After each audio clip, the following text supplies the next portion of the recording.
welcome to yet another ESR ACC guide video. With me, I have a lot of help today. Javier Perez Torres is here, along with Dave Nelson.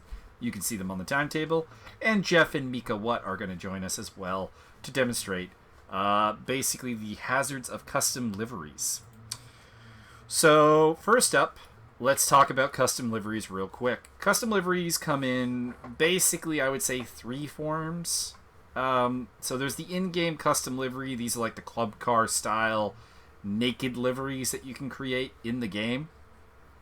Second is a kind of low megabyte file livery, for lack of a better term. Basically, this is where you actually make a livery outside the game. You customize JSON files and sponsor images. And this is that free, like, you can do whatever you want with it, basically. And I'd split that into two categories, a kind of low-res small file, and then a high-res big file. Now, the high-res file, this is your highest caliber of livery. The detail, the crispness is going to be great. However, there is a tremendously negative impact that kind of livery has on your fellow competitors. So I'm going to go out on track, and then I'm going to tell Mika and Jeff to join at kind of just predetermined moments so that I can describe what happens. So let's get out there on track. Hopefully the volume is good as we get going. Okay, so I'm on the track now. So Jeff, if you would care to join the server now, please. So you see that Jeff joined the server there. We know that Jeff joined the server because the car count went up to 4, and there was a little stutter, the ever so slightest of stutter, as his car was rendered by the game. Now, he's in an in-game custom livery, so there's no real problem there. You don't need to worry about it. Sure, if somebody gets caught at, like, the absolute worst time, maybe there's a negative impact. But now, we're going to show you the difference. Mika, if you would please load into the server. It didn't spike me. That's interesting. Nope, there we go. It just took a moment. So you see how I went off track there and totally messed up my lap. That's because I got what felt like a lag spike as my game rendered Mika's car. A lot of games get around this by rendering cars only in the pit lane. And that allows you to basically be able to have custom liveries of a great deal of complexity and resolution while not really messing up other racers. But as you can see, ACC doesn't do that. It will render the livery when you come in. So whenever Mika or someone with a similar livery comes in, everybody who's out on track is going to get hit with a ping spike, or a livery spike, a render spike, if it were, as it were.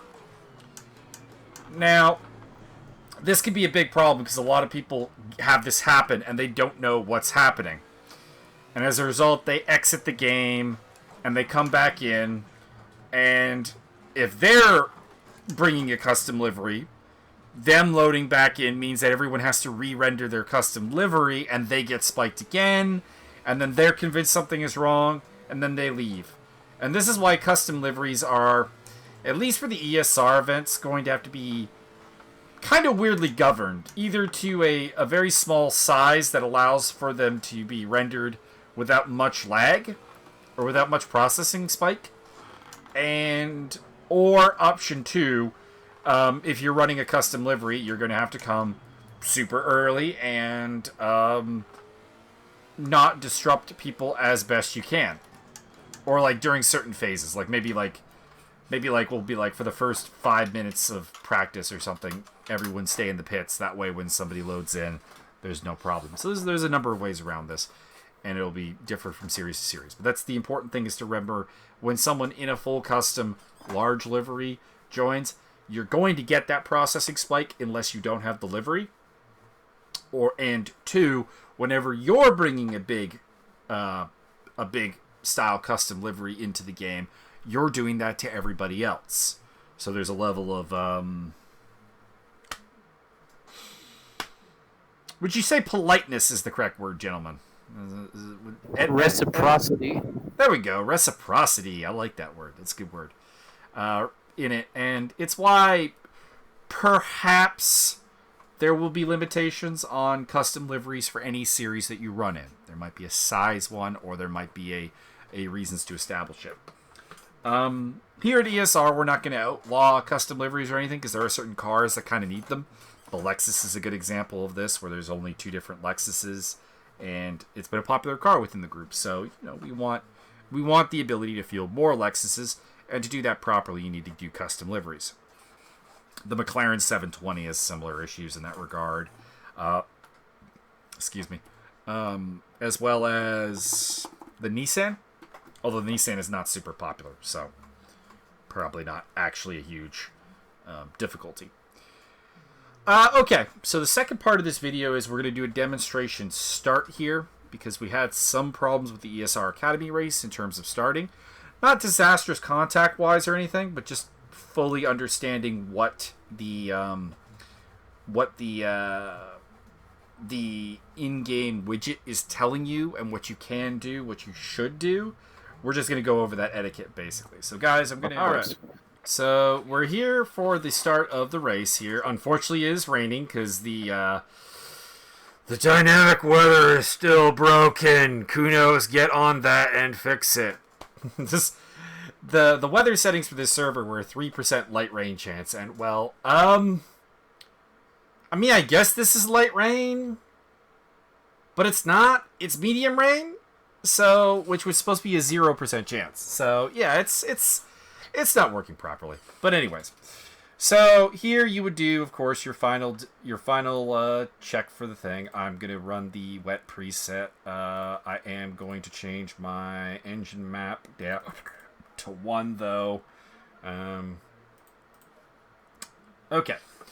So then we're waiting here. You double check your fuel, make sure you're on your right tires, get ready for the race. Obviously, you don't want to run into the problem that was one driver ran into at Monza in the Academy, which was he still had his qualifying fuel in, so he had to pull a pit stop on lap 2. Less than ideal. You want to make sure that you have a fresh set of tires on, if at all possible, and you want to get ready for the race at this point. But really what we're going to focus on here is the widget and how to handle the start from that standpoint, interpreting the widget correctly, because I think people are interpreting it incorrectly. So Mika's on pole, Javier's second place, so that gives me something to look at in front of me. And directly behind me I have Dave in his lovely custom little Ferrari. So we start the car up, windshield wiper gets moving because of the wet, and then we wait for the countdown to finish off. And we're going to get a widget here shortly, in exactly 10 seconds. Actually, I don't even have to say shortly. We know exactly how much. Okay, 3, 2, 1, 0. Now, once Mika and Javier start moving, I can put her in gear. There we go. There's the widget. Now, as long as you stay out of the red, you're going to be fine here. So I got off to a bit of a bad start. And here we go. Now here's I'm a little close to Mika right now, but Mika's trying to get some heat in the tires because of the wet. But we're pretty good here. We have enough room that I can react to anything that Mika's doing. I might slow down a little bit here and there. But I'm close enough to Mika, and the field is nice and tight. Although Dave's a little bit further behind. Here's where the 70-kilometer speed limit's going to come into play. So you can see, there it is. Keeping it below there, keeping it below there. And if I give you about 65-ish when we go green, I'm happy. There we go.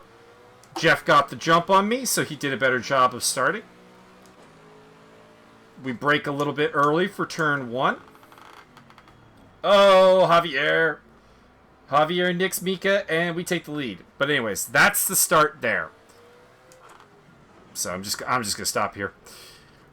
So you can see that you want to have that little bit of a gap. You want enough gap that you can react to things that are happening in front of you. For example, right there, we were able to react to Javier and Mika having a little bit of contact. Zipped into the lead.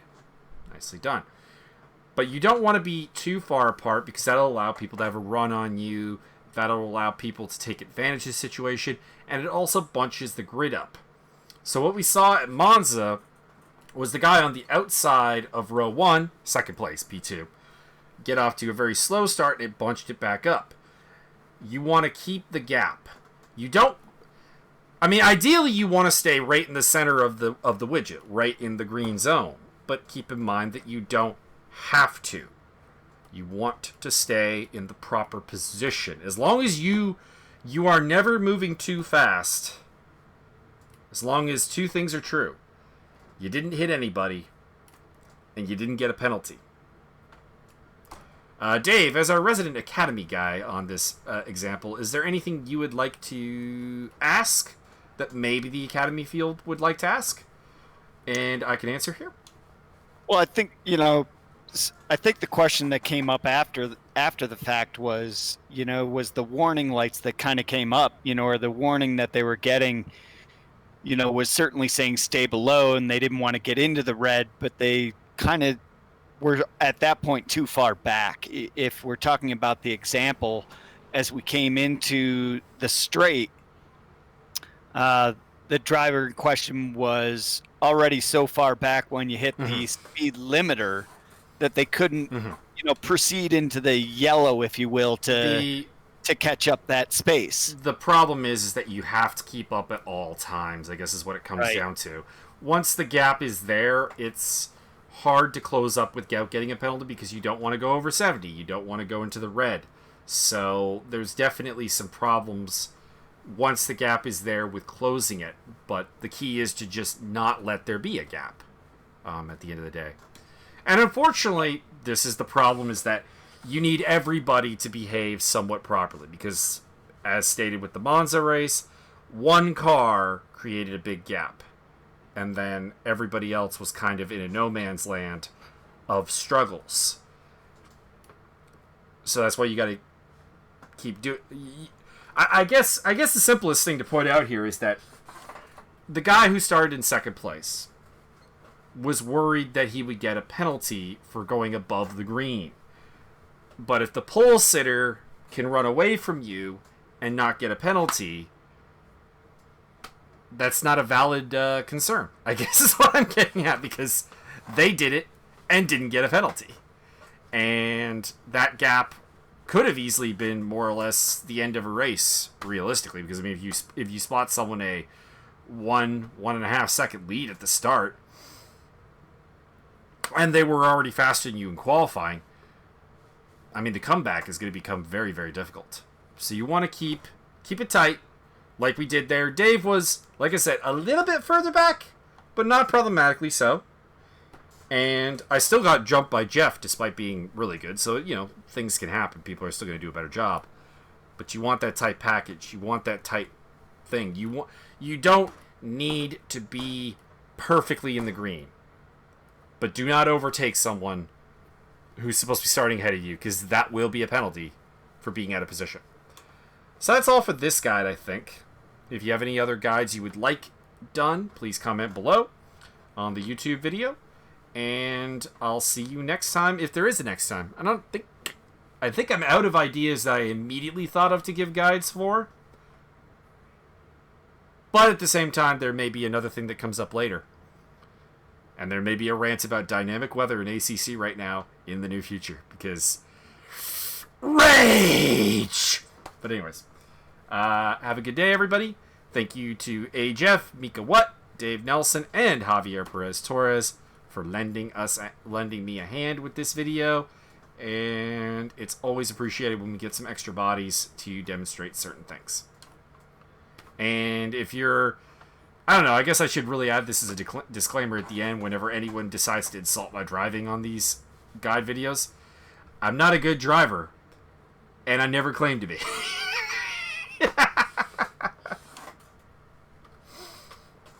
But I do think that I can impart some of the basics. So hopefully this helped everybody out with the appropriate procedure for handling custom liveries as well as the start of the race.